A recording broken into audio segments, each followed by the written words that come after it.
This episode of Playing on a Budget is brought to you by CoolStuffInc.com, the #1 source of games and gaming accessories, and by GatheringMagic.com, the #1 source of Magic the Gathering news and articles.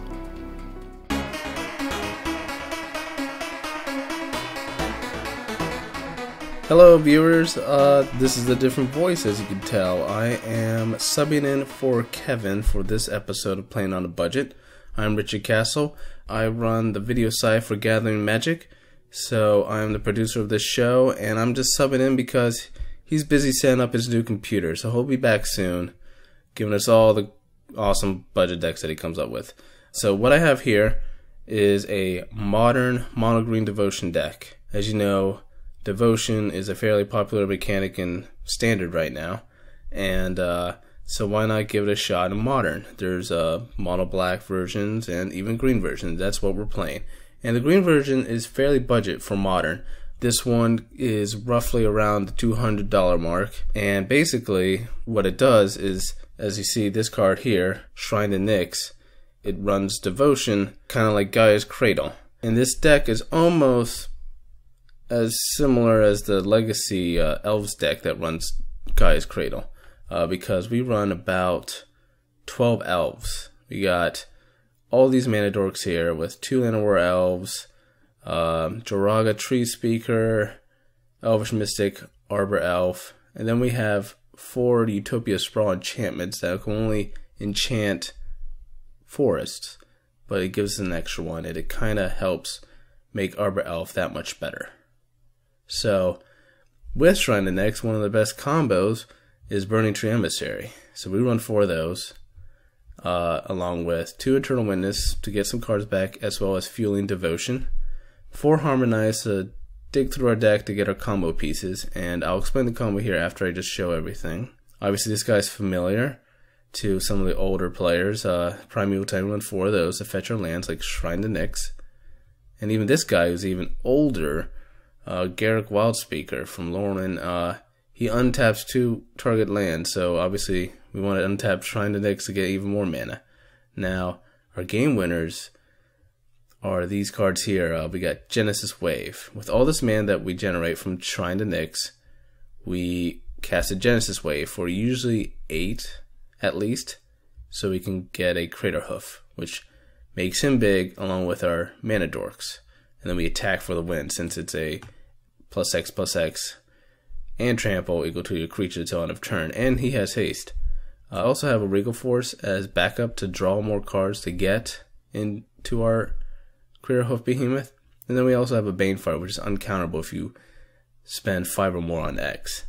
And since we're running Stomping Ground and a Kessig Wolf Run, why not add a Banefire as a little bit of contingency plan? Obviously, Utopia Sprawl can get us red too if we choose. Now that's the gist of the deck, and I kind of explained the combo.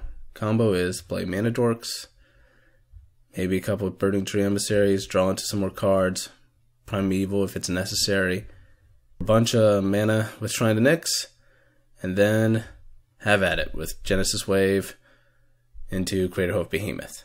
Obviously, Garruk really helps. He's very important in the deck, especially with 2 green in his converted mana cost. So this deck, you can see, doesn't really interact with the opponent. You basically are almost playing solitaire, but you do have to worry about counterspells. That's why we have a Boseiju, and you can fetch the Boseiju with Primeval Titan. Also have Eternal Witness to fuel Devotion, like I said, but also to get any cards back that were countered or even destroyed. And so that's the gist. Go ahead and move to the sideboard. In the sideboard, I have 2 Asceticisms, a very popular commander card, but this card is actually really good in this deck because you have a lot of mana dorks that you want to protect. You can get this card out turn 3, 4 easily.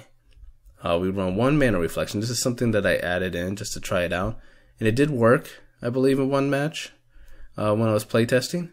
So this card is somewhat good. It's fairly expensive, so if you are really budgeted, this card's a $15 card in paper Magic. Like, it's pretty expensive, but in online it's only like $1. Dosan is awesome against those pesky counterspell decks. We have 2 of them. Seal is good for decks that revolve around the graveyard, of course. Also, it cycles for you. And it's a permanent with green in its mana cost, so that helps. This I may want to reduce, but I don't have any dismembers. I would probably run 2 Beast Withins and 2 dismembers, because dismember is just a really good card. But 4 Beast Withins can help against Tron decks, decks that run certain permanents that we can kill, and the 3/3 we can block with almost all day with our mana dorks. Now we have 2 of this enchantment choke against other islands. Against decks with islands, obviously, like blue-red Splinter Twin, Delver, red, all sorts of decks, since their shocklands also count as islands if they produce blue. And the last but not least, we have something for affinity or any artifact decks. Creeping Corrosion does the job. So that's the sideboard, and basically deck does is play sort of like a combo deck, like I said, similar to the Legacy Elves deck. So let's go ahead and give this a shot. Richard Castle subbing in for Kevin Crimmon, and you're watching Gathering Magic's Playing on a Budget.